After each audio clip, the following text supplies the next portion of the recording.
Now, in my opinion, a used PS4 is one of the best value gaming hardware purchases you can make in this weird electronicless dystopian hellscape that we currently live in. On my local Craigslist, I was able to get this used PS4 Pro in reasonable condition with 2 controllers and 6 games for about $260. Now, comparing that to the price of new gaming hardware at the moment, yeah, I'd say that's really good. So what I'm going to do in today's video is I'm going to show you what it's like to game on this PS4, and then after my eardrums have shattered due to the immense noise that it makes while gaming, I'm going to open it up and clean it to see how much of a difference that makes. And then finally, I'm going to do a small upgrade to it, which is going to make it feel a lot faster. But before we get into that, it's time for a word from today's video sponsor. Today's video is sponsored by the Corsair K65 Rgb Mini, which is a 60% keyboard with many features, like Corsair's Axon hyper-processing technology that has a native polling rate of 8,000 Hz. And through IQ, you can customize lighting profiles, macros, media, volume, and many other customizability things. You can choose between Cherry MX Reds or Speed Silver switches. It also has double-shot PBT keycaps, comes with a detachable braided USB-C cable, and it sounds like this with its RGB backlighting.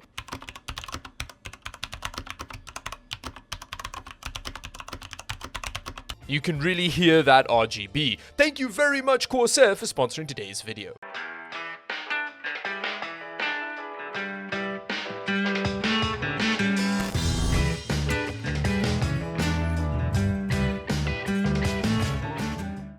The gaming experience on the PS4 has been very well documented up until this point, considering the fact that it's a 7-year-old console.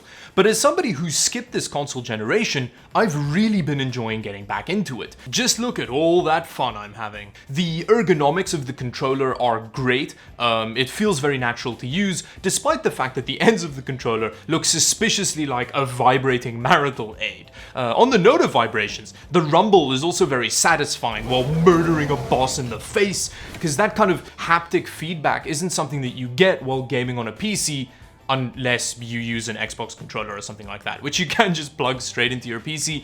But the PlayStation does have a bunch of exclusive games which you can't get on a PC. I've been playing a lot of God of War and Gran Turismo Sport since I've gotten the console about a week ago, and I've been enjoying it massively. The games are visually spectacular for a 7-year-old console. Now, I know that these are some of the better looking games on the console, but it just shows that it really is capable of amazing graphics. And since getting the PS4, it's been a really great excuse for me to get back into more narrative-driven games, because on my PC, I always just default to grinding Escape from Tarkov until I hate myself, but I've been enjoying kind of following a storyline and a plot more, and it's been really good. Now again, I know there are essentially infinite story-driven games on PC, but yeah, getting into the PlayStation exclusives has been a really good time. And actually, on the note of the PlayStation exclusives, one of the things that's great about it being a console at the end of its lifespan is it means that most of the kind of like defining AAA titles for the console are really affordable to get. I mean, I got God of War, Gran Turismo Sport, and Uncharted 4 for about $45, which means that getting a bunch of the games that you want to play isn't going to be that expensive, and you can also find a lot of them on the used market for even less. Now, in terms of downsides, there is one big problem that I have with this PS4 Pro that I bought, and I think it may be the reason why I got it as cheaply as I was able to get it. And it's the fact that it sounds like it's being powered by a ramjet. It is surprisingly noisy in a way that I can't quite capture on a microphone because it like fills the room with noise. It's pretty crazy. On that note, screw this noise. Now, I understand that for a PS4 to run God of War is like me having to run any distance. It's pretty much a worst case scenario. So I don't know how much actually cleaning and repasting it is actually going to help the noise, but I'm always willing to try that out. Now, there are a whole bunch of guides on how to do this from people that actually know what they're talking about. So this is not going to be a guide, but I will have some of them linked in the description below.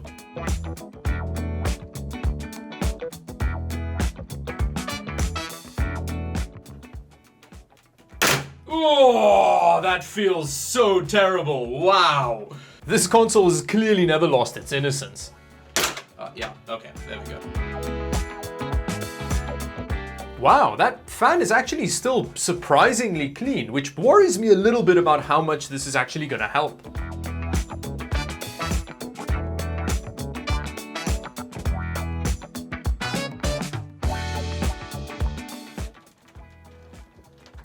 Oh, I hate that. So apparently if your console's never been opened before, you're gonna have to use rage mode to rip it open. That is a really unsettling process.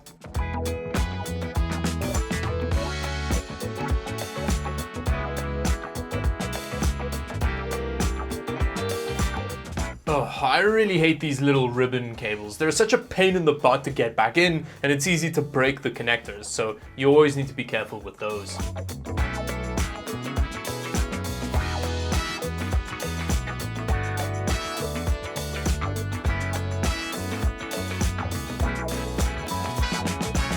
Okay, so that is the motherboard of a PS4 Pro. Hell yeah. Wow, that thermal paste application looks real poopy, and repasting it's definitely gonna make a big difference, which makes me happy that I opened it despite of the hellish experience I've just been through.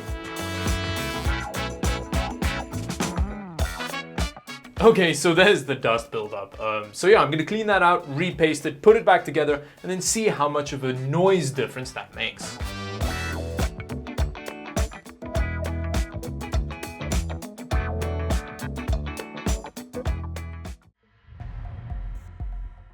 Now I've potentially successfully reassembled this PlayStation 4, but in standard Dawid fashion, something went terribly wrong in the process. I may have accidentally ripped one of the cables out of the fan connector, which I then had to jankily resolder back into the connector. Now I'm really hoping that it doesn't short out. There's a little bit of electrical tape around it, but it should be fine, but yeah, let's just see what happens when we... It's a good start. I can actually hear the fan as well. That's so much better. So what I'm gonna do now is I'm actually gonna quit game, and then it's gonna take me to the main menu. This loading screen usually just bends it over a table. That is so much better. Okay, dope, problem solved. I wasn't worried at all there.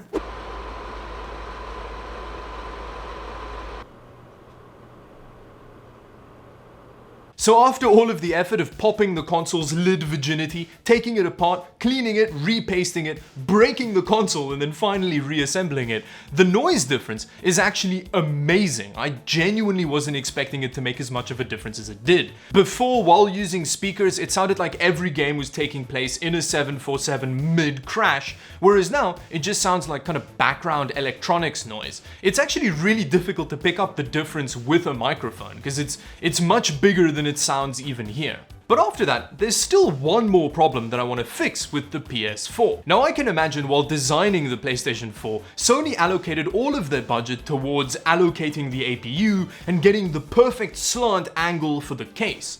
So when it came time to actually decide on storage for the PlayStation, they'd blown all their budget, so they had to save money there. That's why they ended up going with a hard drive from the 1750s, which means that the loading times are shockingly bad and the console doesn't feel nearly as responsive as you'd want it to feel. So what I'm gonna do is replace that geriatric hard drive with a sexy fast SSD. Now again, this is not something new, many people have done this before, so I'm not going to do a guide. I'll have a couple linked in the description below if you want to check those out. One thing to keep in mind if you do want to upgrade to an SSD in your PS4, only the PS4 Pro has SATA 3, the other PS4s have SATA 2, which means that they're not going to benefit as much from an SSD upgrade, but you will definitely still feel it.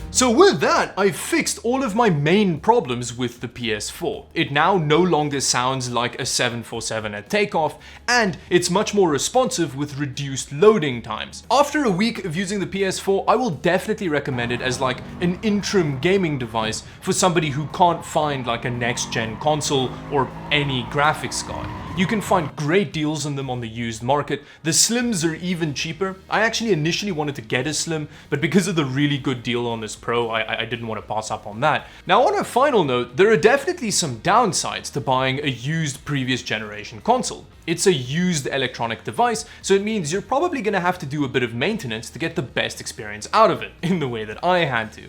Also, it's reaching the end of its lifespan, so it means new games are going to become less and less available for it. But despite all of this, I think considering the used prices and availability of these previous generation consoles, I think they're a great bet for people who don't want to give scalpers way more of their money than they deserve.